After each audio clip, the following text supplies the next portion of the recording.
नमस्कार दोस्तों, और स्वागत है आपके अपने चैनल स्पूकी पॉइंट पर, जहां डर और रहस्य के किस्से जिंदा होते हैं। यहां हम आपको दुनिया भर की असली डरावनी घटनाओं, पैरानॉर्मल एक्सपीरियंसेस और रहस्यमय किस्सों से रूबरू कराते हैं। तो तैयार हो जाइए डर और रोमांच के इस सफर के लिए। क्या आपने कभी एनफील्ड पोल्टरजिस्ट के बारे में सुना है? ये एक डरावनी घटना है जो 1970 के दशक के अंत में यूनाइटेड किंगडम में हुआ था। इसे इतिहास में सबसे अच्छी तरह से डॉक्यूमेंट किए गए पोल्टरजिस्ट मामलों में से एक माना जाता है। एनफील्ड पोल्टरजिस्ट की कहानी की शुरुआत होती है 1977 के लंदन से, जहां एक साधारण घर असाधारण घटनाओं का केंद्र बन गया। ये एक ऐसा केस है जिसने न केवल परिवार बल्कि पुलिस, मीडिया और पैरानॉर्मल एक्सपर्ट्स को भी चौंका दिया। घर की दीवारों से आती अजीब आवाजें, खुद ब खुद हिलता फर्नीचर और एक लड़की की गहरी डरावनी आवाज, यह सब एक भयानक रहस्य की तरफ इशारा करता है। क्या यह सचमुच किसी आत्मा का साया था या सिर्फ एक बड़े धोखे का हिस्सा? आज हम आपको उस समय की सच्ची घटनाओं में लेकर चलेंगे जब ग्रीन स्ट्रीट का यह घर पूरी दुनिया की चर्चा का विषय बन गया था। तो लाइट्स डिम करें, आराम से बैठें, हेडफोन लगाएं और डर और अनसुलझे रहस्यों की इस कहानी के लिए तैयार हो जाएं। तो चलिए शुरू करते हैं। यह सब अगस्त 1977 में शुरू हुआ, जब पैगी हॉसन, एक सिंगल मदर, ने अपने छोटे से काउंसिल हाउस में अजीब आवाजें सुननी शुरू की। पैगी एक साधारण महिला थी जो अपने 4 बच्चों के लिए मेहनत कर रही थी। मार्गरेट 14, जेनेट 11 जैसे 10 और बिली 7 वर्ष के थे। उनका जीवन आसान नहीं था, लेकिन वे गुजारा कर रहे थे जब तक कि वह रात सब कुछ बदल नहीं गई। एक रात जेनेट और जॉनी अपने रूम में खेल रहे थे। अचानक दीवारों से जोर की थक थक की आवाजें आने लगीं। कंफ्यूज होकर उन्होंने सोचा कि शायद यह बिली की शरारत है, लेकिन जब पैगी उन्हें डांटने आई तो आवाजें और तेज हो गईं, जैसे कोई अंदर से दीवारों को पीट रहा हो। पैगी ने इसे पुरानी पाइप्स या हवा का असर मानकर नजरअंदाज कर दिया, लेकिन बच्चे डर गए थे। उस रात कोई भी सो नहीं सका और फिर असली डरावनी शुरुआत हुई।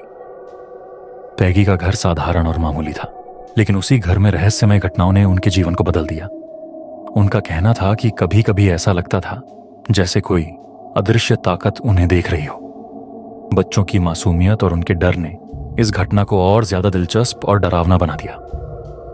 आने वाले दिनों में ठक ठक की आवाजें और ज्यादा होने लगीं। फर्नीचर खुद ब खुद हिलने लगा, चेयर्स फर्श पर सरकने लगीं, खिलौने हवा में जैसे किसी अदृश्य हाथ से फेंके जा रहे हों। एक रात पैगी ने देखा कि चेस्ट ऑफ ड्रॉवर्स कमरे में अपने आप सरक कर जेनेट को दीवार पर दबाने की कोशिश कर रहा है। वहां कोई और नहीं था। हर घटना के साथ डर बढ़ता गया। बच्चों की आंखों में डर और असहायता साफ झलकती थी। पैगी के लिए यह सब कुछ समझ पाना मुश्किल हो रहा था। वह अपने बच्चों को बचाने के लिए हर संभव कोशिश कर रही थी, लेकिन वह खुद भी इस रहस्य से परेशान थी। डर के मारे पैगी ने अपने पड़ोसी विक नॉटिंघम को मदद के लिए बुलाया। विक एक मजबूत और प्रैक्टिकल आदमी थे जो भूत प्रेत की बातों में विश्वास नहीं करते थे। लेकिन जब वे घर में दाखिल हुए, उन्होंने भी थक थक की आवाजें सुनी और चीजों को खुद खुद हिलते देखा। घबराए हुए उन्होंने पैगी को पुलिस बुलाने की सलाह दी। पुलिस ने आकर घर की अच्छी तरह से तलाशी ली, लेकिन कोई घुसपैठिया नहीं मिला। एक पुलिस ऑफिसर ने रिपोर्ट किया कि उसने खुद चेयर को लिविंग रूम में सरकते हुए देखा। मामला उलझा हुआ था और कोई अपराध नहीं हुआ था, इसलिए पुलिस कुछ नहीं कर सकी। इस घटना की खबर जल्दी फैल गई और पत्रकारों और पैरानॉर्मल इन्वेस्टिगेटर्स का ध्यान आकर्षित किया। उनमें से 2 थे मॉरिस ग्रोस और गाय लायन प्लेफेयर, जो सोसाइटी फॉर साइकिकल रिसर्च से जुड़े थे। उन्होंने परिवार के साथ रहने और इन घटनाओं को डॉक्यूमेंट करने का फैसला किया। ग्रोस और प्लेफेयर ने कई पैरानॉर्मल घटनाओं को खुद अनुभव किया। खाली कमरों से आती आवाजें, बेड का जोर से हिलना और छोटी चीजें हवा में उड़ना। खासकर जेनेट पर इन घटनाओं का फोकस था। वह ट्रांस में चली जाती थी और उसकी आवाज बदलकर एक बूढ़े आदमी जैसी हो जाती थी जो खुद को बिल कहता था। बिल की आवाज को रिकॉर्ड किया गया। यह आवाज गहरी और डरावनी थी, जो मौत और नाराजगी की बातें करती थी। जब उससे सवाल किए गए तो उसने बिल विल्किंस नाम के एक आदमी की डिटेल्स बताई, जिसने इस घर में सालों पहले अपनी जान गंवाई थी। इन्वेस्टिगेटर्स ने बाद में इन डिटेल्स को बिल के परिवार वालों से कंफर्म किया।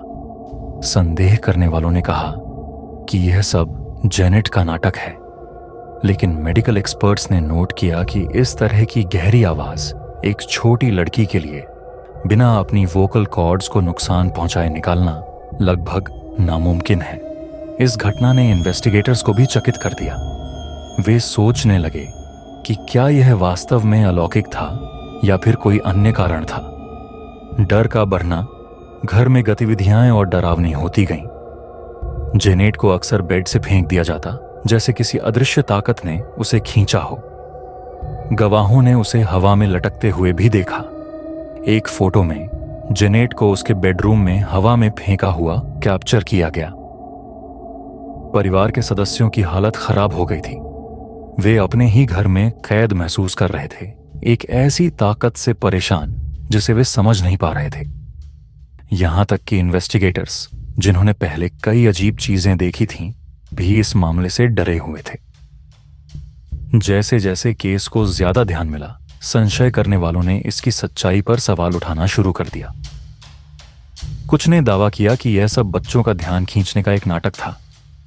एक फोटो जिसमें जेनेट हवा में दिख रही थी को यह कहकर खारिज कर दिया गया कि वह बेड से कूद रही थी।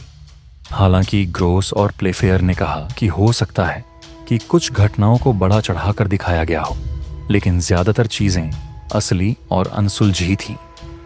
समय के साथ गतिविधियां धीरे धीरे कम हो गईं और परिवार का जीवन सामान्य होने लगा। जेनेट ने बाद में स्वीकार किया कि उन्होंने कुछ घटनाएं नकली बनाई थीं, लेकिन उसने यह भी कहा कि ज्यादातर चीजें असली थीं। दशकों बाद भी उसने कहा कि उसे अपनी आवाज या लिविटेशन पर कोई कंट्रोल नहीं था। एनफील्ड पोल्टरजिस्ट अभी भी सबसे जटिल और डॉक्यूमेंट किए गए पैरानॉर्मल मामलों में से एक है। आज भी संशय करने वाले और विश्वास करने वाले इसकी सच्चाई पर बहस करते हैं। ग्रीन स्ट्रीट के उस घर में वास्तव में क्या हुआ था? क्या यह एक धोखा था, एक साइकोलॉजिकल फेनोमेनन, या कुछ ऐसा जो वास्तव में अलौकिक था?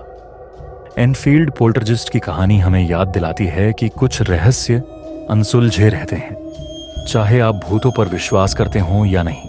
हॉजसन परिवार और उन गवाहों के अनुभव हमें एक डरावना सवाल छोड़ देते हैं।